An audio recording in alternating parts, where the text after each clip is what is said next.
everybody sees our water when they come down here, the beautiful brown water that we have. And it's not as attractive as Destin or Orange Beach or any of that stuff.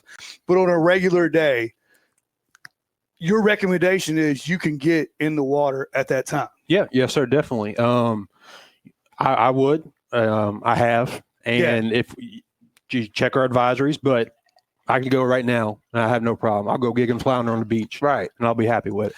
Yeah. Can you, I'm glad you brought that point up, Joey. Can you explain to the audience here, like why our water's brown? We've talked about it on the show before, but you're the guy. Yeah. So can you explain our trademark logo? Yeah. I would say it's a combination of barrier islands, kind of traps our currents coming in and out. We definitely have water influx from the rivers, Jordan River, Pascagoula, Escatapa, Biloxi River, Chutica Bluff, Tuxtany, and all that. Mississippi. Yeah.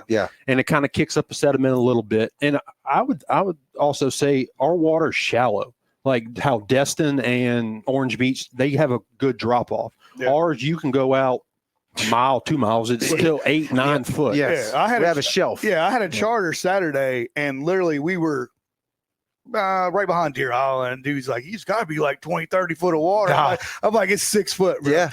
And I was like, Mississippi water depth goes by miles. So if you go out 20 miles, it's usually 20 foot deep. If you go out 30 miles, it's usually 30 foot deep. That's a pretty good measuring stick. Yep. And for the same reasons that you mentioned, the rivers, the silt, the barrier islands, our bottom is mud. Right. Whereas, Destin, Orange Beach, the further you go west, I'm not going to say the same thing about Louisiana because I think they stay pretty muddy as well. But we have a muddy bottom. I mean, you can go walk out there on any parts of Biloxi Beach, Ocean Springs Beach, whatever. Like you said, you can damn near go 10 miles. It'll be 10 feet deep. Yeah. I mean, so do 5.5 miles, and you can walk for most people. And you're going to have mud in between your toes, right? Yes, a lot. Yeah, it ain't. There's sand underneath that, but it's a muddy, silty bottom.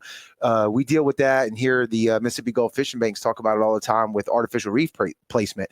When you put stuff down there, it just sinks into the silt. So they have to factor that in as they build these reefs. Yeah, it's good stuff. Yeah, I don't hate it. No, to be honest, I mean, I've lived here my whole life, born and raised. I mean, I always say if we had beautiful white beaches and sandy bottoms, everybody would be over. You wouldn't be able to drive. You wouldn't be able to live here. It's like it kind of gives us a little bit of a barrier, some characteristic, in my opinion.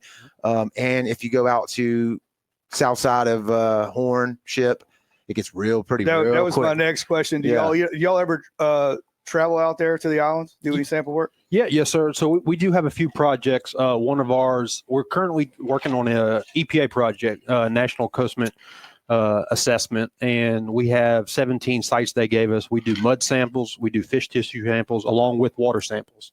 So we're taking that sediment from the bottom and we send it off to be analyzed for organics, metals. And then we do a yearly thing with our MCA, which is basically the same thing. It's more of the same mud samples. We don't do fish tissue, we do water. And